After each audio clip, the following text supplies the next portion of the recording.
Hi everybody. It's late at night and oh my god, I had to turn my light on.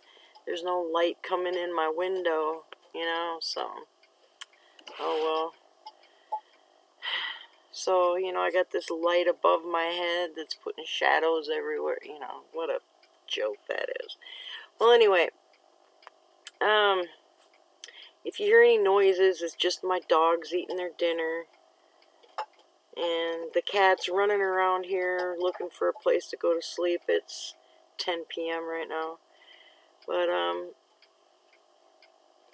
I have something to say. I get to where I gotta say something, I just gotta make a video. So, I heard a comment by somebody that,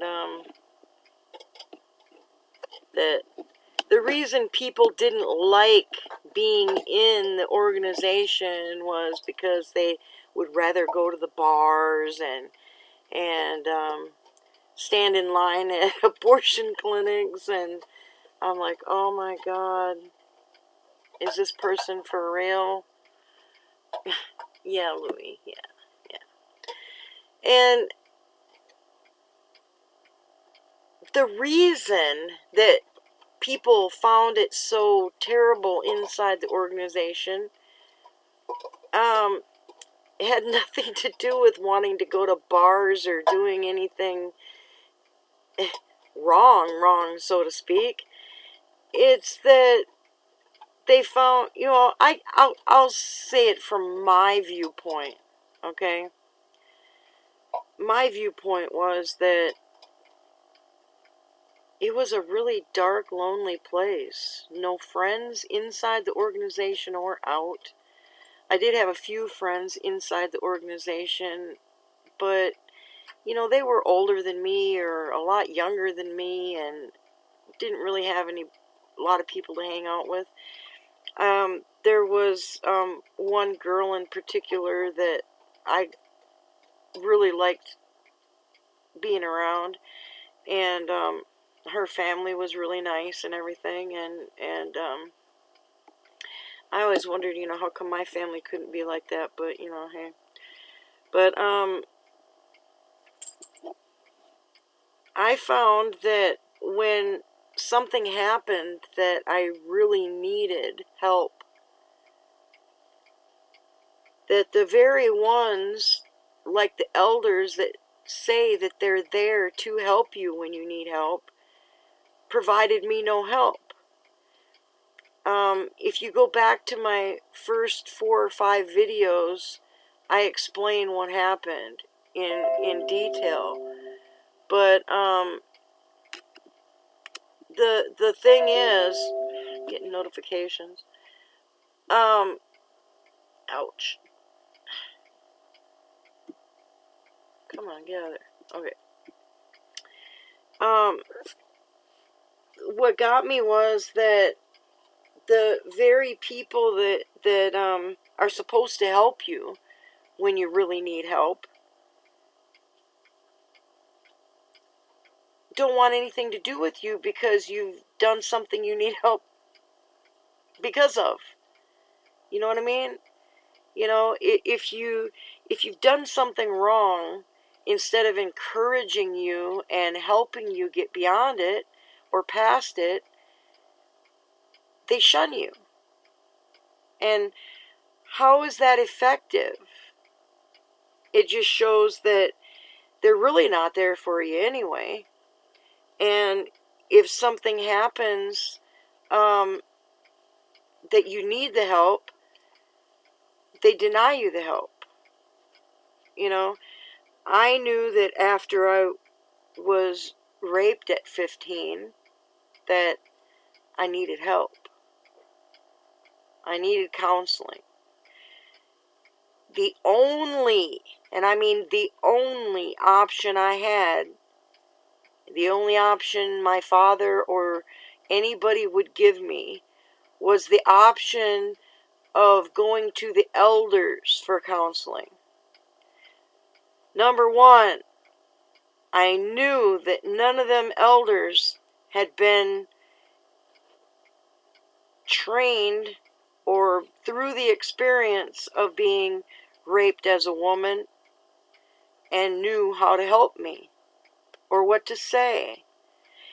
What they told me was that I would have a hard time finding someone that would want to marry me because I was ruined.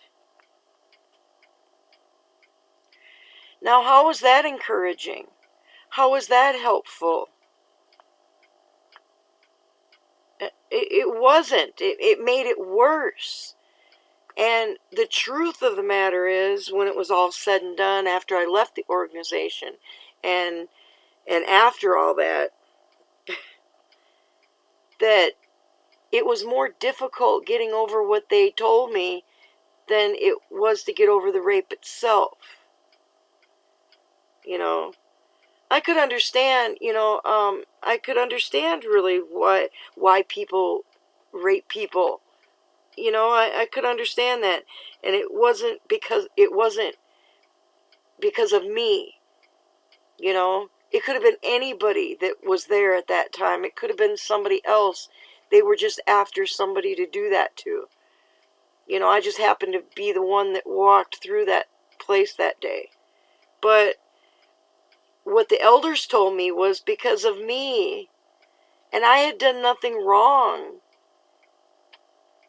But they told me that no one would want to marry me. And why was I ruined?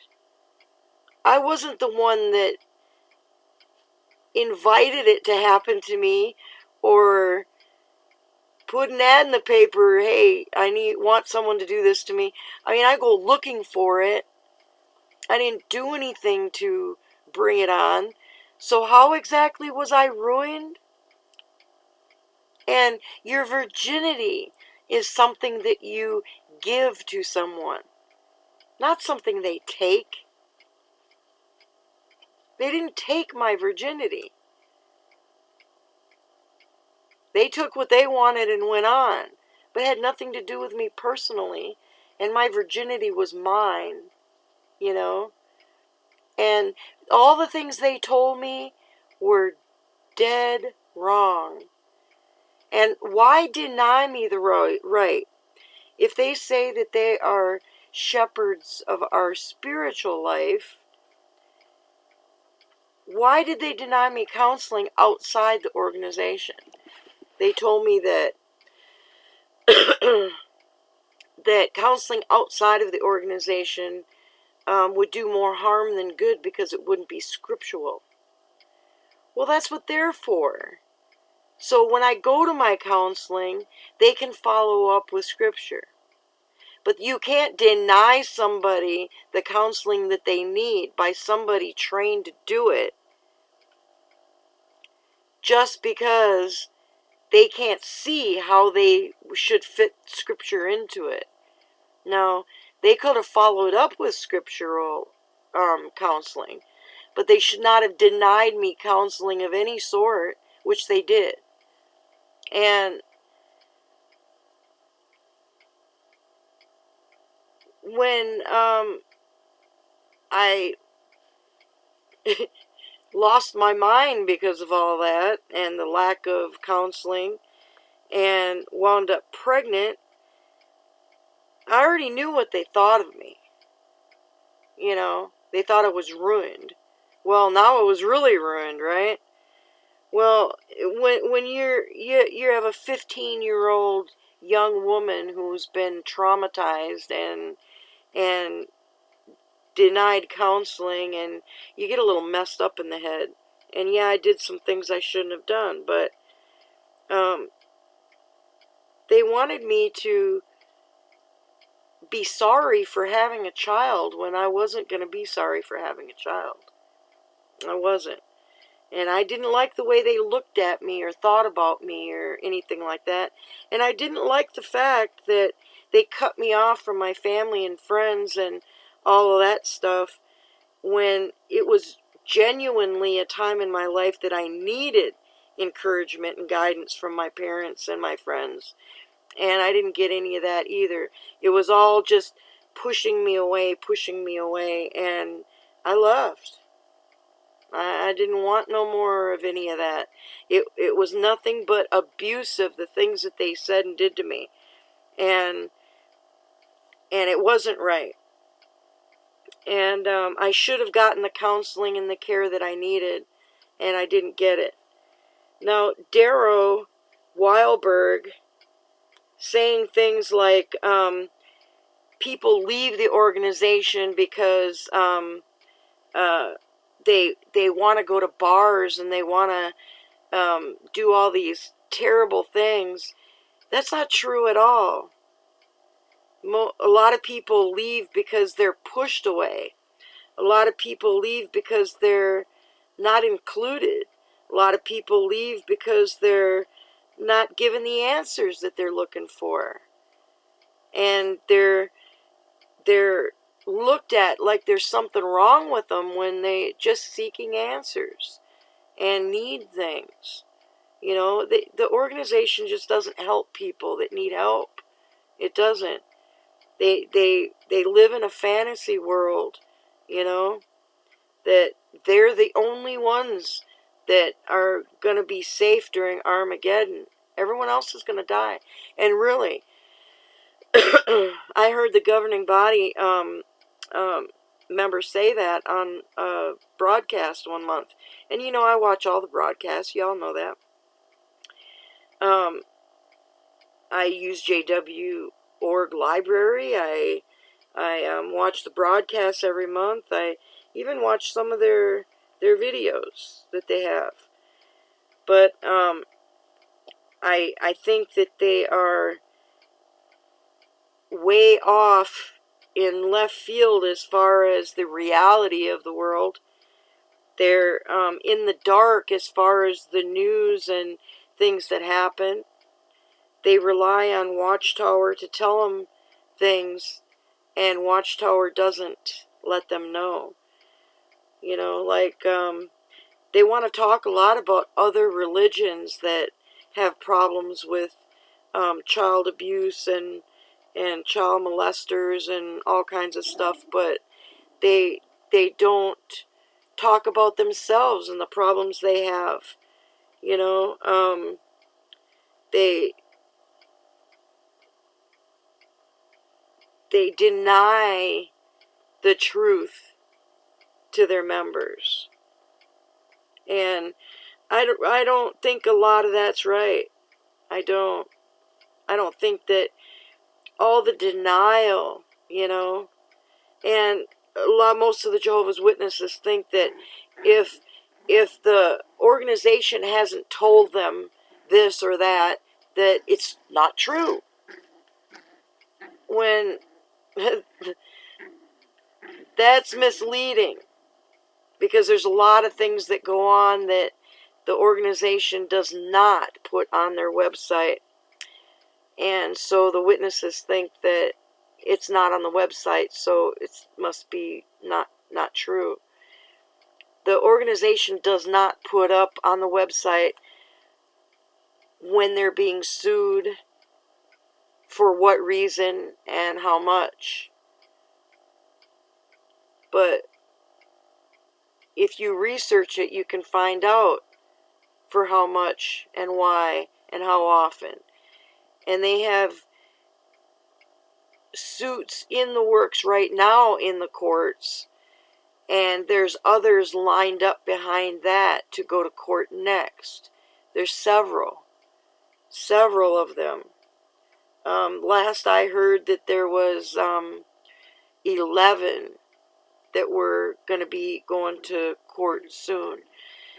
And then Watchtower, every single time they are sued, settles before it goes to court.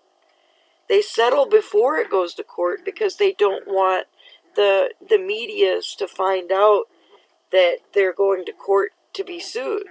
You know, it's all a political game, you know.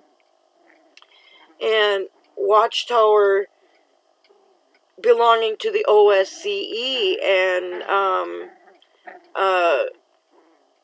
lobbying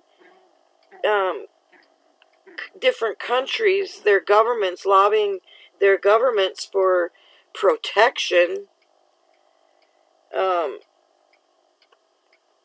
that's because they don't want to get banned in any more countries. So if they get protection from these countries, then they can say, well, you're supposed to protect us. You're not supposed to stop us. You know, there's a lot of reasons why they're seeking protection. Because they, everyone's suing them. They don't want to get in any more trouble. But to hear that the reason people say that their time in the organization was so miserable is because they want to go do things that are wrong, that's not true at all.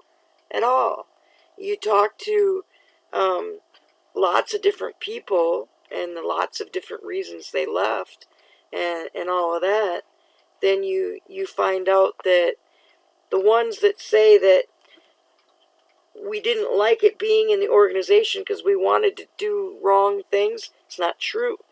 Those people that are in the organization are doing things just the same as so-called worldly people are doing. Lots of them, excuse me, lots of them are celebrating holidays, but they just don't call it that. So they say that they're not, but they do. They go to the memorial, and then when they go home, they partake at home because they know they can't get away with partaking at the Kingdom Hall. A lot of them have said that they do that. The truth that I know is that there's lots and lots of people that have left the organization in the last 4 or 5 years. And there's a lot of people that are still in, but are not mentally in.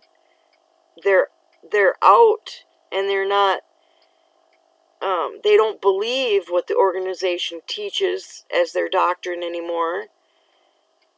But they're still in there because of their families, and they're waiting for their families to wake up. So, there's probably, of those few that are still filling the seats in the Kingdom Halls, a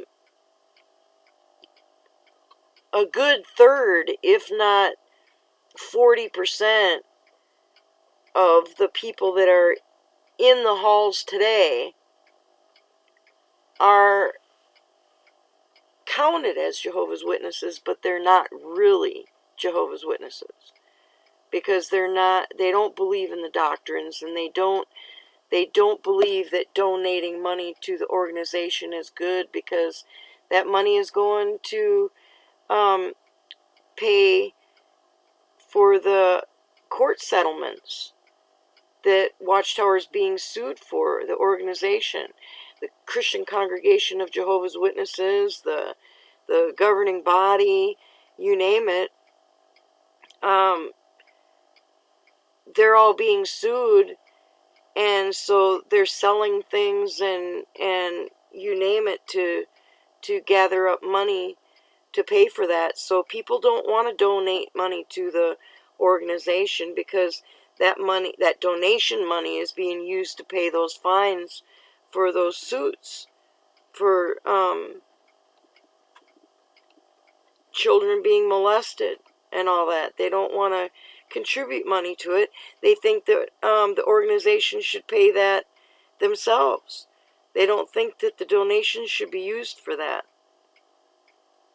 If you go and watch some of my other videos that I've put up about like the money that they collect for disaster relief, that disaster relief funds, I don't believe, are going to help even their own Jehovah's Witnesses with disaster relief.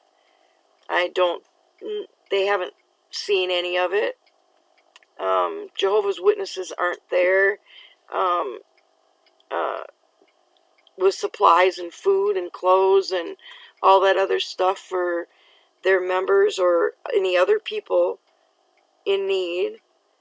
I think those the fronts that they collect money for are fraudulent. I don't think that they are in fact using that money for what they earmark it for. I wish that the organization would give details as to how their donations are actually spent and what that money is being used for. I know a lot of um, um, non-profit organizations have to show what they use that money for, and I don't know why the organization doesn't have to, or why they haven't, but I think they should. I think instead of just saying, well, how much Watchtower has, I think they should also include how much money is in the Christian Congregation of Jehovah's Witnesses and all those other entities that make up the corporation, how much money they also have.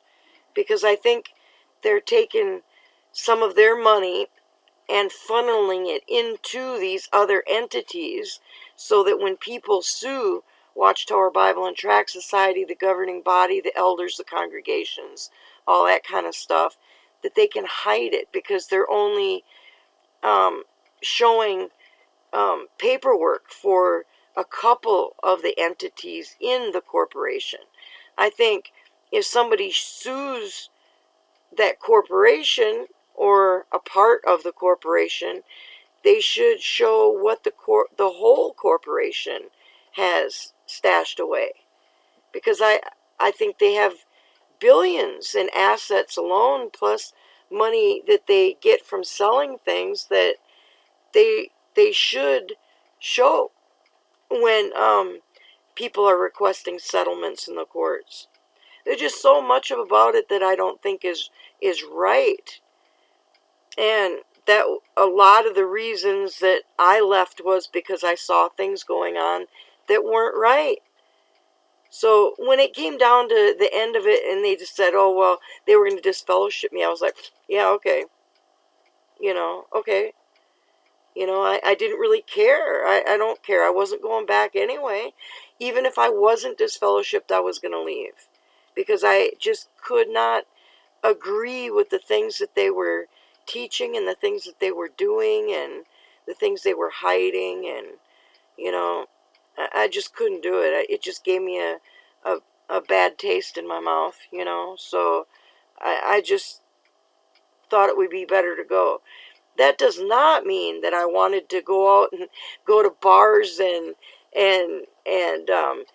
line up for an abortion or join a I mean, all the things that that he said that, well, we leave because we want to go to bars and do all these terrible things, and it's like, what? Most of the XJWs I know are, a lot of them, they wouldn't do anything like that. Some of them might, maybe, but most of them I know, no, they wouldn't do that. Even if they're an atheist, they don't do things like that. Are you kidding? I don't know where he comes up with this stuff that we didn't like being in the organization because we were just dying to do all this terrible things. I'm like, I don't know where he comes up with that. Where did he read that? Where did he come up with that? That's all lies and delusion again, and I'm like, oh my God, no. I watched about, I don't know, 2 minutes of it, and I'm like, oh my God, no. And as far as views, gaining all these, uh, he said he's gaining all these subscribers and everything, Oh, keep doing videos about me, I'm getting more subscribers. And I think the reason that he's getting more subscribers is because a lot of the people that subscribe and a lot of people that really, really want to watch that, what? Here, play. Here's your toy. Here's your toy, you ducky. Wait, duck. I know he's getting tired. But a lot of the people that are subscribing and that want to watch his videos are ones that are so intrigued by how evil and violent he is. You know, he talks about people's channel names, you know. Oh, their channel name is this, their channel name is that, and they're just violent, they love violence, all this stuff. Yet he is so violent and says such terrible things and talks so bad, you know. And it's like, man, please, you know, why don't you give it up? You know, you're not showing, you're not an example of what a Christian is supposed to be like, you know. He's definitely not following Christ's example, you know, being mild-tempered and meek and all those things that they said Jesus was, you know. No, he's not. He's not anything like that. And yet he talks badly about people that have come to know Christ and people that look for God and seek Christ and all that. So how can you talk bad about people if they're spend their lives looking for right and truth, you know? But yeah, I think he suffers from loneliness and low self-esteem and I think he's just looking, you know. That's why he's so caught up in how many views he has and how many subscribers. He's got to get up and show it, you know, right in the screen. Because in his mind, the more subscribers he has and the more views he gets means that people like him. But he's getting viewers and subscribers for the wrong reasons. It's not because they like him. It's because they find humor in him and they laugh at him and things like that. And he's like, to us, a lot of us, he's like just a little brother you can just pick on, you know, make fun of and pick on, you know, just, you know, it's just too funny. But it just seems like I listen to 2 minutes of what he says and I'm like, oh man, I gotta say something about that, you know. Just gets me wound up because he's so wrong, you know. How, I mean, if he would listen to people's videos as to why they left the organization, he would know. But he doesn't. He just comes up with something in his head and goes with it, you know. I don't know where he gets it. It can't be in a book somewhere, you know, that people that leave the organization want to do this and this, that's why they leave. Is that, you know, is that in a book? Maybe somebody can tell me, did Watchtower write that in a book? The reasons people leave is because they want to drink and do drugs and have orgies and all this other stuff. Is that why they leave, is because they want to do these things? I don't think so. I don't think they're miserable inside the organization because they can't do that. Because they don't do it when they get out, you know? No, that's not why they're miserable in there. They're miserable in there because they're not treated respectfully, they're not encouraged, they're not uplifted, they're cut down, they have so low self-esteem, they're depressed, they're exhausted, they're overworked, they're overstretched, they don't have enough time in a day to do everything that the organization wants them to do, but the organization tells them, do more, do more, do more. You know, I think they're just wore to an absolute frizzle, and they just can't do anymore. And that's why a lot of them break down, and a lot of them say, you know, I just can't do it. You know, My mother spent 40 some years as a Jehovah's Witness. She wasn't happy. My father, he suffered from depression, and I think both of them were on medication for depression, as a lot of Jehovah's Witnesses are. And how can you call yourself a happy people if y'all are being treated for depression? You know, get out of there. You know, search for Christ, because Christ's yoke is gentle and his load is light. It's real simple to follow Christ and to follow his commandments. They don't have all those individual rules for what you can do, what you can't do, who you can talk to, where you can go, how you're supposed to dress, how you're supposed to sleep with your partner, what you should do in bed or not, whether you can touch yourself or not, whether, it just rule after rule after rule, when Jesus doesn't say any of that. The Bible doesn't either. Those are just extra rules the organization put on people, and that's wrong. So I couldn't be part of it anymore. I couldn't. But it's different for everybody. Everyone comes out for their own reasons, and everyone goes through different things. But if you talk to them, you get to know them, you realize they were not unhappy in there because they secretly wanted to go out and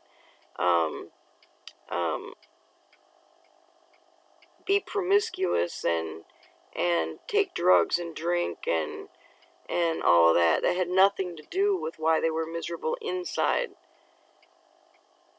No.